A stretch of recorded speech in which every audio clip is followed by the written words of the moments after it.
오죽하면은 끝물 감지사라고 끝물 감별사라는 농담반 진반처럼 그게 지금 안타깝네요. 그렇죠. 정윤진 회장님이 마지막에 다 이제 불타오르고 마지막에 남은 그런 사업들을 많이 가져가고 있는 부분이 있고. 기업들이 이제 선행 투자를 해서 미래의 먹거리를 찾아야 되기 때문에 M&A 하는 경우도 있고, 오늘도 방송 중에 있지만은 계열사 리스크 잘 나갈 때는 그 뭐 그룹을 갖다가 같이 해서 이제 움직였지만, 여기에 대해서 이제 건설 쪽이 다양하게 지금 리스크가 크다 보니까 이 부분도 좀 나올 것 같고, 그 다음에 뭐 이커머스 영향도 있겠지만 신규 사업도 재정비해야 되지 않습니까? 이런 부분들이 같이 맞물린 것 같아요. 예, 그거 여기에는 이제 뭐 돈이라는 게 더 중요하고. 그렇죠. 예. 그거 잠깐 한번 짚어드리겠습니다. 네, 그거 한번 제가 이제 이마트 얘기를 지금 정확하게 한번 더 해드리고, 뭐 좀 얼마큼 위험한지 그 얘기를 드리고 싶은데, 2012년도면은 지금 10년 전이죠. 12년 전인데 2012년, 13년 그때가 사실은 뭐 쿠팡이 이제 갓 태어났을 때니까, 그때 당시만 하더라도 이마트 그룹에 뭐 매출 영업이익 본다면 매출이 11억, 영업이익이 7,300억이었어요. 매출은 지금의 반도 안 되지만 영업이익이 7,300억, 영업이익률이 5.8%였거든요. 2013년도에도 마찬가지로 7천억대였었습니다, 영업이익이. 근데 2014년부터 영업이익도 줄어들고 매출은 폭발적으로 늘어나면서 영업이익이 줄어들기 시작하는 거예요. 2018년도 그쪽까지 왔을 때만 하더라도 영업이익은 괜찮았어요. 아까 말씀드린 것처럼 2018년도까지가 영업이익이 4,600억이 나왔었기 때문에 그때만 하더라도 오프라인이 아직까지도 괜찮다. 그래서 그 자금, 그 다음에 그때 부지런히 매각을 했어요. 미래를 위한 투자다 그래서 정윤진 회장님이 굉장히 큰 투자를 많이 했었죠. 2018년도에 영업이익이 4,600억이니까 영업이익률이 2.7%니까 그런데 이게 2.7%면 사실 높은 건 아니에요. 유통 같은 경우에는 평균적으로 5.5% 정도 나왔을 때가 캐시카우가 가장 안정화되어 있다고 보거든요. 그 시기가 2013년도가 끝이었어요. 그래도 물론 3%라도 나온다면, 3% 언저리라도 나온다면은 워낙에 덩치가 커졌으니까 영업이익으로는 수천억이 나오니까는 큰 문제는 없었어요. 근데 영업이익 자체로는 7천억까지 올라간 적이 있었네요. 그렇죠. 그게 피크점이네. 그러니까. 2013년도가 피크점이었죠. 매출은 작았지만. 그렇죠. 근데 지금 이게 2022년도에 영업 매출은 29조니까 매출은 지금 22년 거의 뭐 한 2배 이상 2배 훨씬 넘게 올라가지 않습니까? 22년도에 영업이익이 1,300억, 0.4%로 떨어졌거든요, 영업이익이.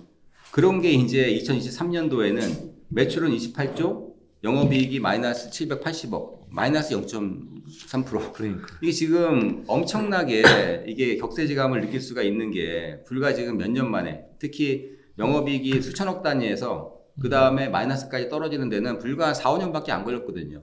4천억이 넘던 회사가 마이너스로 갔다. 그때가 바로 지금 박사님이 말씀하신 것처럼 엄청난 투자가 집행되던 시기였었어요.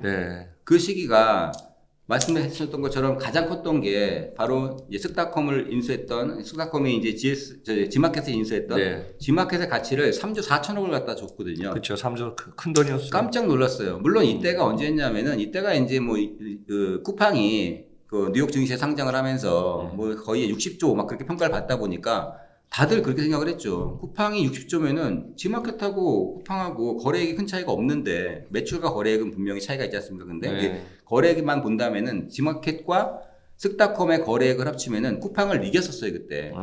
그때 쿠팡 거래액이 한 20조 정도 언저리였다 그러면은 쿠팡 매출액이 지마켓과 쓱닷컴 이마트 그룹 합친 매출액이 한 2조. 그러니까 지마켓과 스타코 두 개만 합쳐도, 지마켓과 스타코 두 개만 합쳐도 22조였기 때문에 그 당시는 그게 맞았다고 생각할 수 있겠죠. 지마켓과 스타콤이 합쳐가지고 거래 규모가 쿠팡을 능가한다 그러면은 3조 4천억을 줘도 아깝지 않아라고 판단을 했는데, 그렇죠. 근데 이때 같이 들어갔던 데 롯데쇼핑과 MBK가 들어갔었어요. MBK가 저는 되돌아보면 제일 정확했다고 생각하는 게 그때 MBK가 평가한 쓱닷컴의 가치가 9천억이었었어요. 1조가 안 됐었어요. MBK 파트너 9천억 했어. MBK는 아예 그냥 거기서 그냥 드랍하고 빠져나왔고, 솔직히 말하면 그리고 유통 라이벌들이 약간 좀 안 좋은 구조긴 한데 몸값을 갖다가 올리기 위해서 많이 노력을 해요. 내가 안 살 거면은 상대방이 살 것 같으면은 몸값을 올리기 위해서 계속 간만 본다 그러죠. 롯데쇼핑에서 어떻게 보면은 상대방한테 좀 타격을 많이 줬던 게 끝까지 빠져나가지 않으면서 마지막까지 입찰 제안을 했었는데 가격을 정확히 알려주지는 않아요. 근데 얼추 2조 언저리 그 정도. 근데 롯데가 본 거. 소문으로는 뭐 롯데가 2조 8천억, 9천억 얘기했다 그러는데 최종 제안으로 2조 언저리 그 정도로 갖다가 봤었는데 결과적으로 몸값만 올려놓은 다음에 3조 4천억에 쓱딱 이마트가 인수하게 만들어 버린 거죠. 네. 그때도 막 말이 많았었어요. 그래서 어느 이 3조 4천억이 이게 되냐, 가치가 없지 않냐 하니까 그 당시에 그 정 회장님이 하신 유명한 말이 가치라는 거는 지금 가치가 아니라 우리가 앞으로 만들어 나갈 거다. 3조 4천억이 아니라 그 몇 배의 가치를 만들어 나갈 거다. 그런 멋진 말을 하셨는데. 아, 기억나네요. 그 예. 기업이 만들어서 미래 가치를 책정한다고. 그렇죠. 결과적으로는 그게 이루어지지가 않았다는 게 지금 이마트의 또 다른 유동성이기를 만들어낸 가장 중요한 요소였고요. 네. 그리고 이 쓱닷컴을 말고도 이 지마켓 말고도 투자가 굉장히 많았었죠. 뭐 일테면은 그 당시에 그 W 컨셉이라고 여성 의류 전문몰이 있었거든요. 그 온라인몰. 그게 2,600억에 인수했는데 지금으로 본다면 절대 이 가치가 나오진 않겠죠. 거기다가 또 이제 그 뭐 야구단도 인수했던 부분이 있었고 뭐 굉장히 많이 인수를 했었습니다. 몇 가지만 잠깐 볼까요? 그 당시 인수했던 게 야구단 신세계 야구단이 해외 사업도 있었고. 예, 1,353억에 100% 지분을 인수했는데 여기가 지금 연간 한 167억 적자가 나고 있기 때문에 이것도 마찬가지로 발목을 잡고 있고요. 스타벅스 코리아 이 지분을 18% 매입하는데 4,743억이 들어갔어요. 그렇죠. 50%에서 증자시켰죠. 그렇죠. 이제 그래서 네, 지금은 이제 스타벅스 지분을 뭐 거의 70%까지 갖고 있지만 70%. 어떻게 보면은 이제 이거를 그 지분율을 높이기 위해서 4,700억을 들어갔는데 실제로는 이 가치가 그게 아니라는 거죠. 외국에서 본다 그러면은 투자자들이 본다면은 그 가치 정도는 아니다. 장부 가치가. 그러니까 약간 너무 로얄티를 많이 줬다. 고평가를 했다. 그렇게 지금 얘기를 하고 있는 부분이고요. 네. 또 하나는 이제 이 와이너리 같은 경우에는 사실 이거는 굉장히 지금도 욕을 많이 먹고 있어요. 솔직히 말하면은. 뭐 미국에 있는 나파밸리 쪽이 굉장히 고급 와인인데 다 지금 이 와인 회사를 3천억에 인수를 갖다 했었거든요. 3천억을 갖다가 해서 인수를 했었고 그 외에도 2개를 더 인수했었어요. 그러면서 신세계가 와인 사업에 굉장히 여기다가 뭐 공을 많이 들이는 그런 쪽으로 들어갔었는데 이건 사실은 욕을 먹었던 이유가 정용진 회장이 이게 약간 뭐 오비라겠지는 몰라도 와인을 엄청 애호가거든요. 와인 전문가라고 부를 정도로 애호가예요. 그리고 지금 구입한 이 와이너리도 뭐 진짜 4,50만 원짜리 와인 질비할 정도로 이 나파밸리 와인이 고가 와인이고 그러니까 마트하고는 좀 맞지가 않는 그런 수도 있고요. 그리고 또 주류의 진심이라는 게 정용진 회장님이 이거 말고도 뭐 푸른밤 소주라고 제주 소주 아시죠? 제주 소주를 인수를 해서 제주 소주 역시도 그것도 지금 한 500억 가까운 투자를 한 다음에 지금 또 사업이 좀 제대로 안 되고 있고 뭐 최근에는 물론 기안84가 디자인한 킹 소주 같은 걸로도 연결해서 나오는데 여전히 이제 쉽지 않고요. 또 하나는 이제 위스키까지도 이번에 그 진출하기 위해서 위스키 중에서 가장 고가의 증류기 설비를 몇 억 들여가지고 도입을 했었어요. 그래서 위스키 사업도 한번 하겠다. 이렇게 홍보를 했었는데 그것도 지금 접힌 상태입니다. 왜냐하면은 롯데 신세계 LNB 주류회사죠. 신세계 주류회사의 CEO가 이번에 바뀌었거든요.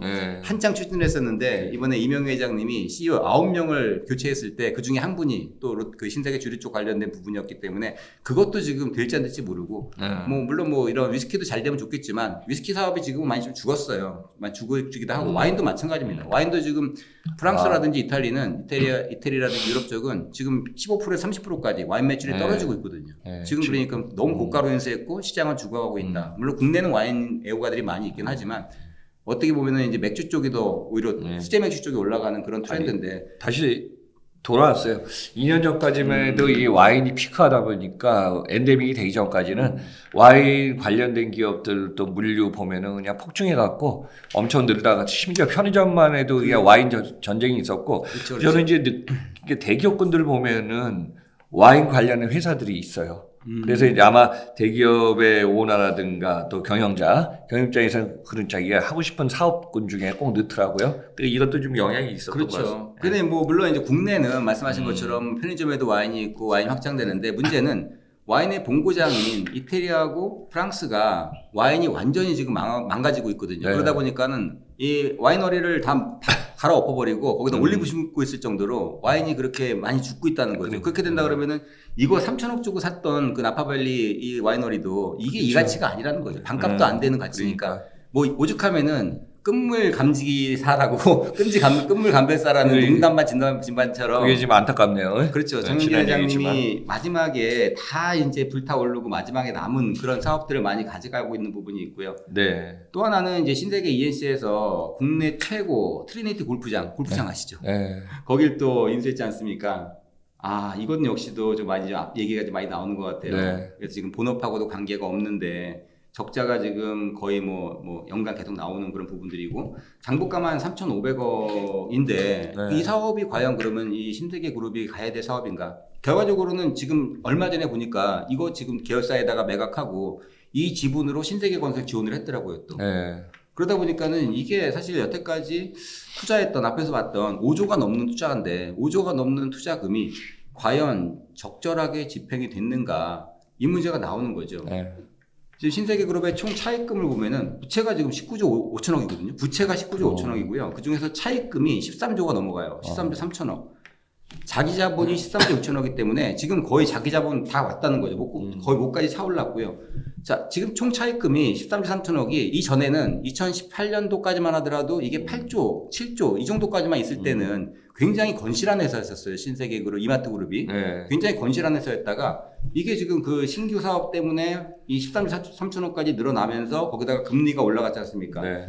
차입금이 여기 연간 5%금 적용하면은 6,650억, 연간 이자만 6,650억을 내야 돼요. 근데 아마 2025년까지 추정하기로 골드만삭스에서 이마트그룹을 추정하기로는 2025년까지는 영업이익이 5천억을 절대 넘지 못한다라고 추정을 해요. 그러면 결과적으로는 실제로는 영업이익 낸 게 다 적자로 갈 수밖에 없는 그런 구조로 가고 있는 굉장히 좀 심각하다는 거죠. 네. 거기다가 이번에 신세계 건설에서 6,500원짜리 신종 자본증권까지도 들어간 것까지 감안한다 그러면은 여차하면은 1년에 이자 비용만 7천억이 넘어간다는 거죠. 신세계 이마트 그룹이 전성기였을 때 영업이익이 이게 다 이자로. 물론 그렇죠. 그때도 부채가 2분 있었지만 네. 그러다 보니까는 지금 1분기에 일정 부분 흑자가 났던 부분들이 결과적으로는 이게 마지막까지 이어질 수 없는 그런 구조로 가는 굉장히 좀 우려스러운 부분이 좀 계속 잡히고 있습니다. 네. 그래.